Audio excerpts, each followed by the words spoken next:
Hi everyone! Welcome to Mr. Queen PH at ito ay isa na namang collective love reading for you. So anytime naman panood nyo to, as long as makaka-resonate kayo, this reading is for you dahil ito ay isang timeless reading rin. Okay, so this is you and your person. Energy check-in. What's going on sa inyong connection? So if you are interested in private readings, meron tayong link sa description at sa pinned comment. I-check nyo na lang kung paano mag-book. Okay, meron diyang link. So, let's see kung ano yung mga stronger signs for this reading as a confirmation. Okay, Aries, Sun, Moon, Rising, Venus. Pisces, Sun, Moon, Rising, Venus. And Aries na naman. And Pisces na naman. Aries and Pisces. And then Taurus, Sun, Moon, Rising, Venus. Can be any sign as long as makaka-resonate kayo. Okay? So, let's see the recent past energy. Oo, not so distant past. Ano nangyari kamakailan sa inyong relationship? O may Hermit, Virgo energy. Meron ditong pwedeng ayaw makipag-usap, umiiwas, gustong mapag-isa. Nag-aano siya, nagmumuni-muni about life, about the relationship, kung masaya ba siya. Let's see what else. You have the Knight of Cups. Merong nanunuyo. Pwedeng may tampuhan. May tampuhan dito. The Emperor. So, energy ng Aries. May nagtatampo. At yung isa naman, sinusuyo siya. Okay, so we will see what is going on in this relationship. Okay, ano ba nangyayari? Bakit nagkaroon ng tampuhan? The Hanged Man. Oh my God. Five of Cups, Page of Wands, King of Wands. Meron ditong losses. Meron dito hindi masyado nabibigyan na ng attention. Hindi na aasikaso. Pwedeng busy yung person, the other person. Tignan natin, what is the Hanged Man? So may Pisces energy rin dito. Fire signs, Aries, Leo, Sagittarius. What is the Hanged Man? Ten of Wands. Oh yeah, kasi nga, maaring yung isa rito sa relationship, marami siyang ginagawa, busy siya. Marami siyang responsibilities, ganyan. What is the Five of Cups? The Judgment. Okay. So, I feel like may nagbabago ng pakikitungo doon sa isa. Lalo na't nararamdaman niya na hindi na siya binibigyan ng importansya. Oo, ng person niya. What is the Page of Wands? Ito yung tipong gusto mong kausapin pero hindi mo siya makausap ng matino. What is the King of Wands? Oh, Five of Wands. Yes, meron ng away to. Nagkakaroon na ng conflict, argument, nagpapataasan ng pride. Oo. Kasi I think yung isa, very busy sa kanyang career, sa kanyang work. Tapos yung isa naman, naghahanap ng attention. Eh, syempre kasi, pag sa relationship, kailangan mayroong oras at attention. Oras at panahon ka dun sa person mo. Okay. The Runner. O, ayun na nga, may umiiwas.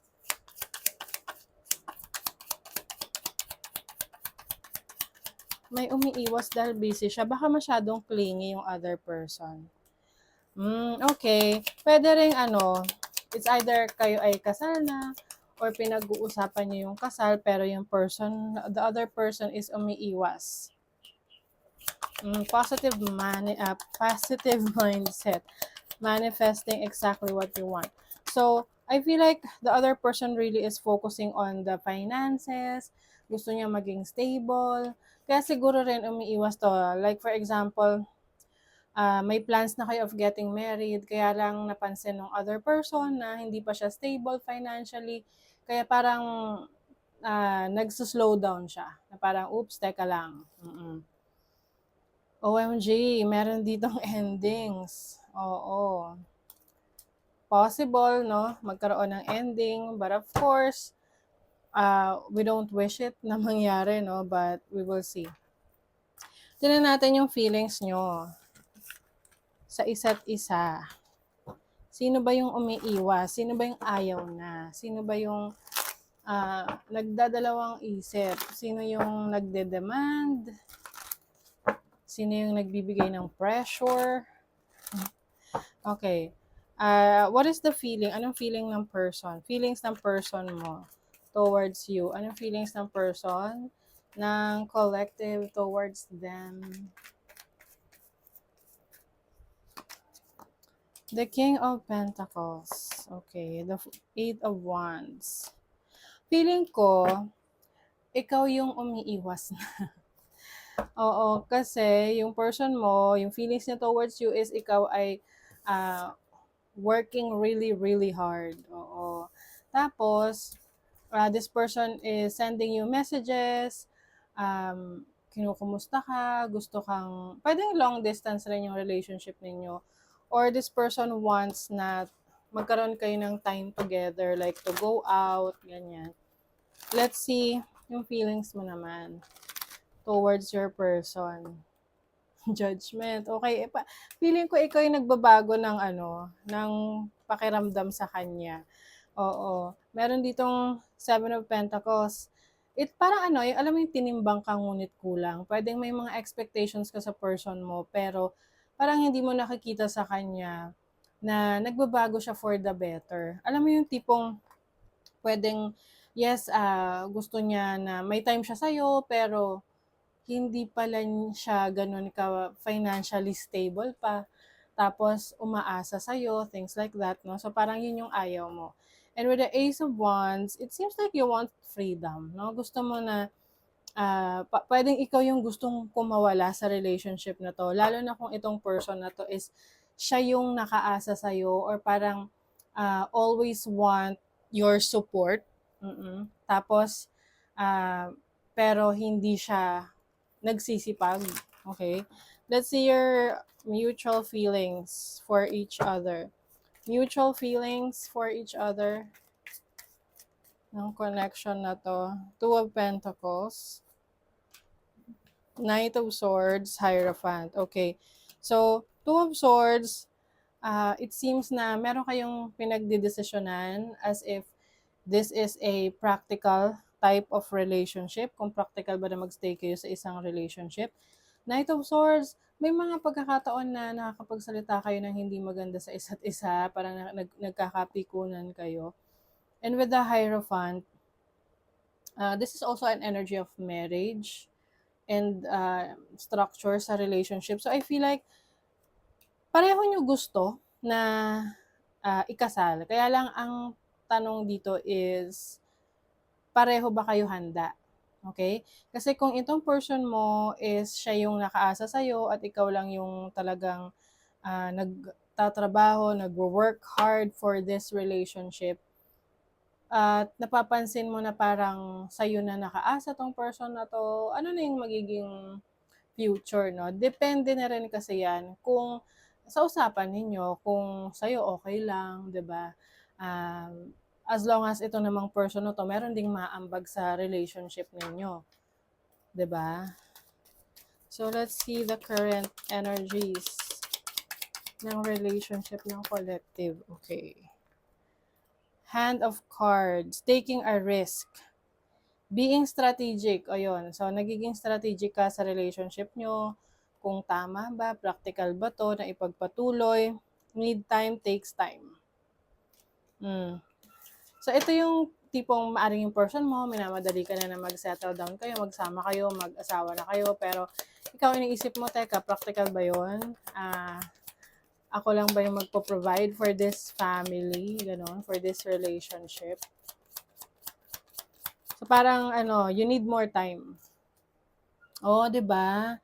Wedding rings, abundance. I feel like gusto mo, no? Gusto nyo dito sa relationship na to na engrande yung inyong kasalan, yung event na yan, yung pagsasama ninyo, no? Pero kung hindi pa kayo ganun ka fulfilled pagdating sa finances nyo, medyo alanganin syempre kung ipagpapatuloy nyo yan. Kasi pwedeng kung ngayon pa nga lang may doubts na sa isa't isa or may doubts ka na sa person mo, ano pa kaya kung kinasal na kayo, 'di ba? So, mas mahirap makawala sa ganon. So, I feel like some of you sa collective, mas pinag-iisipan yung maigi kung practical ba itong relationship na meron kayo, lalo na kung kayo lang yung inaasahan or kayo lang yung merong stable na finances at yung person ninyo is aasa lang din sa inyo. Okay? So, let's see where is this relationship going? Saan pa papunta? Saan papunta tong relationship na to? Saan papunta ang relationship nyo? The Empress. Oh. The Knight of Pentacles. OMG. Kung sino yung feminine dito or someone na may capabilities of being pregnant or getting pregnant, baka meron ditong mabubuntis. What is the Empress? Yeah, Ace of Wands. So, magte-take action na yung other person. Pwedeng ikaw. Depende sa pwede kasing reversal yung roles. But I feel like kung sino man dito yung mas atat or mas gusto na mag settle down na kayo, gagawa siya ng paraan para magkaroon na ng pregnancy. Ayun lang. Oo, kaya pagdating lang sa finances, maaring magkaroon kayo ng challenges sa finances. OMG, okay. Kasi so much, maraming responsibilities pa, tapos marami pa kayong tinutulungan, marami pa kayong sinusuportahan. Let's say, for example, ikaw yung breadwinner, ikaw yung mas financially stable, marami kang sinusuportahan pa. And paano kung ikaw pa yung babae, no, na pwedeng mabuntis? So, ano lang yan, ito ay parang caution, no? Pag-iingat sa inyo. Be alert, be alert. Na kung ikaw yung mas luwag-luwag pagdating sa finances, dahil ikaw yung breadwinner, ikaw yung mas may maayos na trabaho, tapos yung person mo, siya yung parang support lang, nakaasa lang sa'yo, ganyan.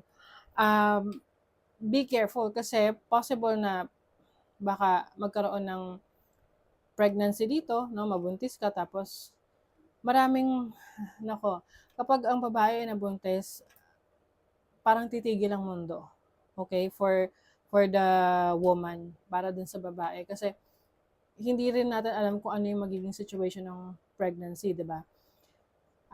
So, kung ikaw nagda-doubt ka sa person mo, na baka hindi niya ma-provide yung needs ninyo, so, hinay-hinay lang, okay? Protect yourself. Be more responsible sa mga ganyan.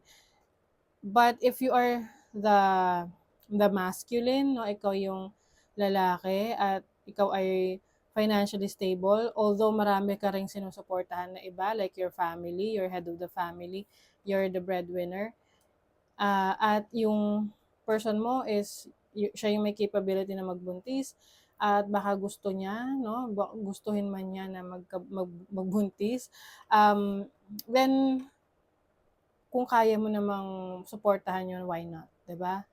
Oo. Kaya lang, meron Death card and the Sun. Let's see. Ang mahirap lang dito is, paano kung merong mang-ghost because of the pregnancy? What is the Death card? Yeah, lalo na kung long distance relationship to. There's like a new beginning happening, a new start, wherein there is an ending of a cycle. Pero itong ending na to will give more happiness, no, in the future. Okay. So, nakikita ko rito, depende sa magiging estado ng mindset nyo kung magkakaroon ng pregnancy. Okay? But be aware lang, be careful lang. Kasi may mga, may mga relationships na lalo na lalaki, no? Nang iiwan kapag nabubuntis na yung babae. So, be careful na lang. Kasi, you have to protect yourself as well. Kaya nga, you have your instinct, no? Magtiwala ka sa, sa kutob mo. Kasi, if, kumbaga ipag-pray mo, if this person is para sa'yo, then you will proceed with the relationship. Okay? So, that is your reading, collective. Kung meron kayong mga iba pang situation na gusto nyo i-read natin, comment nyo lang dyan. So, thank you so much and goodbye!